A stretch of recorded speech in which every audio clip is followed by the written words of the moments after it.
সবাইকে স্বাগত জানাচ্ছি বিডি ভিউজে। আপনাদের সাথে আছি আমি সুস্মিতা দাস। বাংলাদেশের রাজনীতিতে সাম্প্রতিক সময়ে সামাজিক যোগাযোগ মাধ্যমকে ঘিরে উত্তেজনা, অবিশ্বাস ও সংঘাত ক্রমেই ঘনীভূত হচ্ছে। জামায়াতে ইসলামের আমির ডক্টর শফিকুর রহমানের ভেরিফাইড এক্স অ্যাকাউন্ট হ্যাক হওয়ার দাবি এবং তা ঘিরে সৃষ্ট বিতর্ক সেই বাস্তবতারই একটি গুরুত্বপূর্ণ উদাহরণ।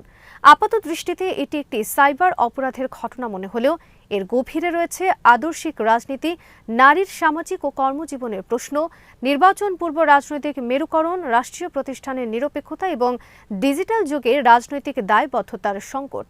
এবং এই সবকিছুর সমন্বয়ে গড়ে ওঠা একটি জটিল রাজনৈতিক অধ্যায়। ফলে এই ঘটনা শুধু জামায়াত বা একটি নির্দিষ্ট দলের মধ্যেই সীমাবদ্ধ নয়, এটি বাংলাদেশের সমসাময়িক রাজনৈতিক বাস্তবতার প্রতিচ্ছবি হয়ে উঠেছে। আরও বিস্তারিত থাকছে ওয়াহিদ ফারুকের প্রতিবেদনে। শীর্ষ নেতৃবৃন্দকে বিতর্কিত করার জন্য এটা হ্যাক করে তাদের নিয়ন্ত্রণে নিয়ে কিছু সময়ের জন্য তারা আপত্তিকর কিছু পোস্ট দিয়েছেন। প্রথমেই যে প্রশ্নটি সামনে আসে তা হল, একটি ভেরিফাইড রাজনৈতিক নেতার সামাজিক যোগাযোগ মাধ্যম অ্যাকাউন্ট থেকে প্রকাশিত আপত্তিকর বক্তব্য কতটা সহজে হ্যাক বলে অস্বীকার করা যায় এবং জনগণ সেটিকে কতটা বিশ্বাস করে।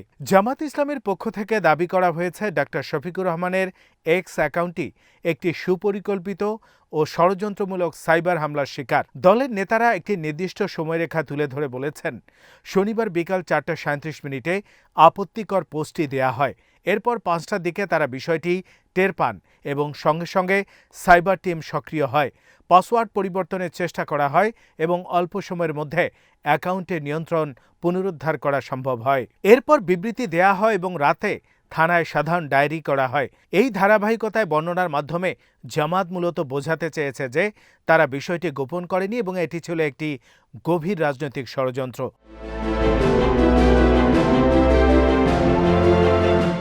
কিন্তু রাজনীতিতে কেবল একটি সুসংগঠিত বর্ণনা দিলেই বিশ্বাসযোগ্যতা তৈরি হয় না। জনগণের বিশ্বাস নির্ভর করে অতীতের আচরণ, আদর্শিক অবস্থান এবং সামাজিক বাস্তবতার সঙ্গে সেই ব্যাখ্যার সামঞ্জস্যের উপর। এখানেই জামাতের দাবি একটি কঠিন পরীক্ষার মুখে পড়ে।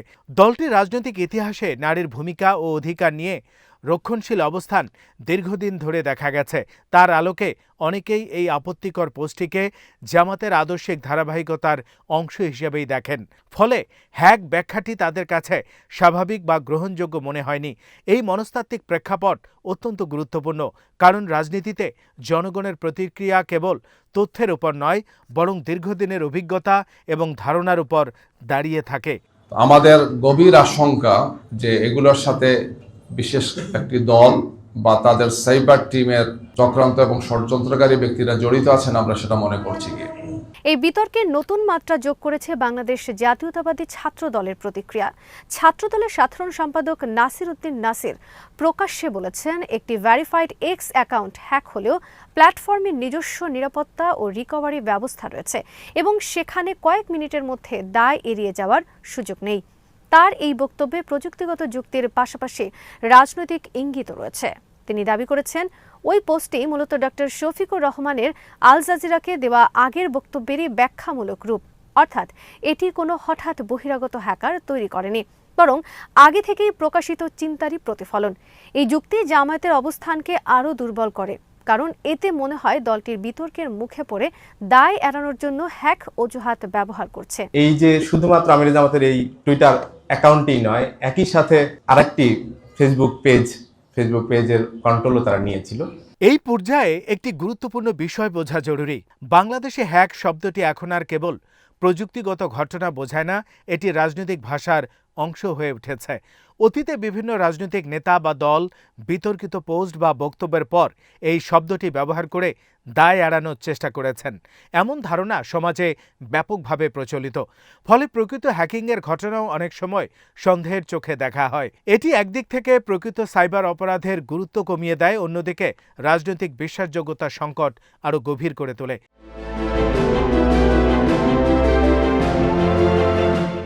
তবে এই সন্দেহের মধ্যেও একটি বাস্তবতা অস্বীকার করা যায় না।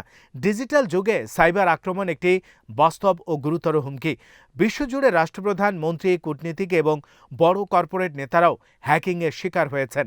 ভেরিফাইড অ্যাকাউন্ট থাকা মানেই যে সেটি শতভাগ নিরাপদ তাও নয়, বরং রাজনৈতিক নেতাদের অ্যাকাউন্ট অনেক সময় ইচ্ছাকৃতভাবেই টার্গেট করা হয়, কারণ একটি পোস্টেই রাজনৈতিক অস্থিরতা তৈরি করতে পারে এবং জনমত প্রভাবিত করতে পারে। এই দিক থেকে জামাতের দাবি পুরোপুরি উড়িয়ে দেয়া যুক্তিসঙ্গত নয়, কিন্তু প্রশ্ন হলো এই নির্দিষ্ট ঘটনায় প্রমাণের শক্তি কতটা এবং তদন্তের মাধ্যমে সত্য কতটা স্পষ্ট হবে।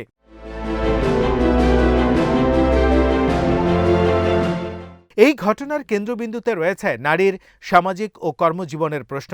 বাংলাদেশের নারীর কর্মসংস্থান, শিক্ষা ও সামাজিক অংশগ্রহণ গত কয়েক দশকে অভূতপূর্ব অগ্রগতি অর্জন করেছে। তৈরি পোশাক শিল্পে লাখো নারী শ্রম, শিক্ষা, স্বাস্থ্য খাতে নারীদের ভূমিকা, প্রশাসন ও রাজনীতিতে নারীদের অংশগ্রহণ সব মিলিয়ে দেশের অর্থনৈতিক ও সামাজিক উন্নয়নে নারীরা গুরুত্বপূর্ণ অবদান রাখছেন।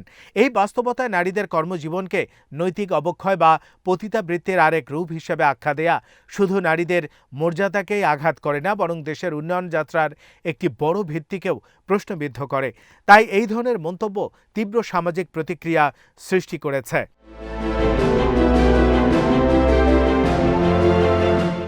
জামায়াতের পক্ষ থেকে বলা হচ্ছে তারা নারীর মর্যাদা ও নিরাপত্তার পক্ষে এবং ইসলামী মূল্যবোধের আলোকে নারীকে রক্ষা করতে চায়। কিন্তু সমালোচকদের মতে এই ধরনের বক্তব্য আসলে নারীর স্বাধীনতা ও অধিকার সীমিত করার একটি আদর্শিক প্রচেষ্টা।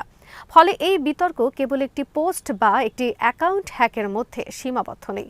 এটি নারীর ভূমিকা নিয়ে দুটি ভিন্ন দৃষ্টিভঙ্গির সংঘর্ষ। একদিকে রয়েছে আধুনিক রাষ্ট্র ও অর্থনীতিতে নারীর সমান অংশগ্রহণের ধারণা, অন্যদিকে রয়েছে ধর্মীয় ও রক্ষণশীল ব্যাখ্যার আলোকে নারীর সামাজিক অবস্থান নির্ধারণের চেষ্টা।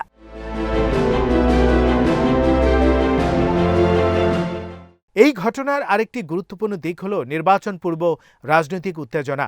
জামাতের দাবি অনুযায়ী তাদের জনপ্রিয়তা, বিশেষ করে নারী ভোটারদের মধ্যে সাড়া পাওয়া একটি মহল আতঙ্কিত হয়ে এই সাইবার হামলা চালিয়েছে।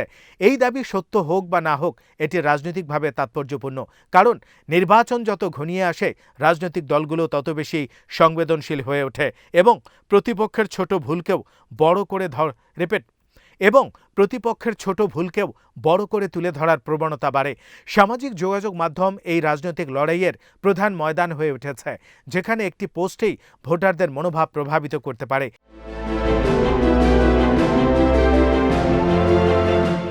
এই প্রেক্ষাপটে বঙ্গভবনের একজন কর্মকর্তার ইমেল ঠিকানা ব্যবহার করে হ্যাকিংয়ের অভিযোগটি বিশেষভাবে আলোচনার জন্ম দিয়েছে। বঙ্গভবন একটি সাংবিধানিক ও নিরপেক্ষ রাষ্ট্রীয় প্রতিষ্ঠান। যদি সত্যি কোনো কর্মকর্তা বা তার ইমেল ব্যবহার করে এই হ্যাকিং করা হয়ে থাকে, তবে তা রাষ্ট্রীয় নিরাপত্তা ও নিরপেক্ষতার জন্য অত্যন্ত উদ্বেগজনক। তবে জামাতের নেতারাও বলেছেন ওই কর্মকর্তা সরাসরি জড়িত নাও থাকতে পারেন, তবে অন্য কেউ তার ইমেল ব্যবহার করতে পারে। এই বক্তব্য একদিকে সতর্কতা প্রকাশ করে, অন্যদিকে এটি রাজনৈতিক চাপ তৈরির কৌশল হিসেবেও দেখা যেতে পারে। এবং এখানে ইলেকশন সংক্রান্ত তথ্য আছে বলে তারা জানিয়েছেন এবং এখানে একটি ছাত্রদলের বিক্ষোভ এবং সেখানে ব্যবহৃত স্লোগান এই ঘটনার সামাজিক প্রতিক্রিয়াকে আরও তীব্র করেছে। একদিকে নারীদের অবমাননার বিরুদ্ধে প্রতিবাদ, অন্যদিকে কিছু স্লোগানের ভাষা নতুন করে বিতর্ক সৃষ্টি করেছে। এতে বোঝা যায় বাংলাদেশের ছাত্র রাজনীতি এখনো আবেগ ও চরমপন্থার ওপর অনেকাংশে নির্ভরশীল, যেখানে নৈতিক অবস্থান তুলে ধরতে গিয়ে শালীনতার সীমা লঙ্ঘিত হয়।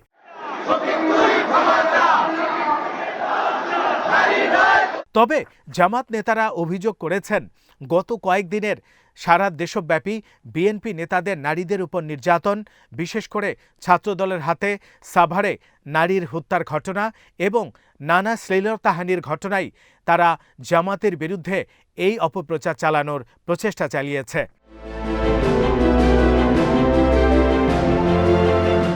সব মিলিয়ে এই ঘটনা বাংলাদেশের রাজনীতিতে দায়বদ্ধতার সংকটকে স্পষ্টভাবে সামনে এনেছে।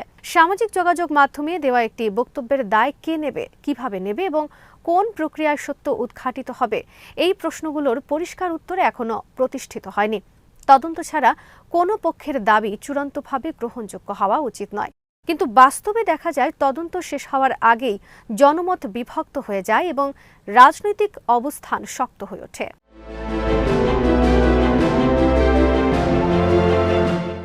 এই পরিস্থিতিতে সবচেয়ে জরুরি হল নিরপেক্ষ ও স্বচ্ছ তদন্ত। প্রযুক্তিগতভাবে প্রমাণ করতে হবে অ্যাকাউন্টটি সত্যি হ্যাক হয়েছিল কিনা, কিভাবে হয়েছিল এবং কারা জড়িত ছিল। একই সঙ্গে রাজনৈতিক ও সামাজিকভাবে বিশ্লেষণ করতে হবে এই বক্তব্যে জামাতের আদর্শিক অবস্থানের সঙ্গে কতটা সামঞ্জস্যপূর্ণ। এই দুই দিক একসঙ্গে বিবেচনা করলেই একটি গ্রহণযোগ্য সিদ্ধান্তে পৌঁছানো সম্ভব।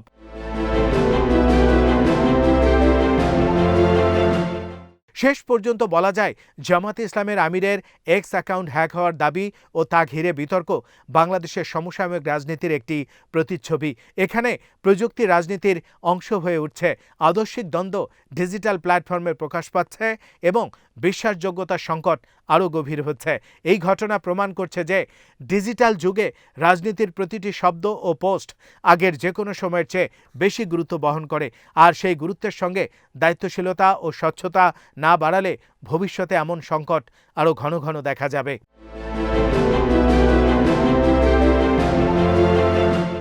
আজ এখানেই শেষ করছি।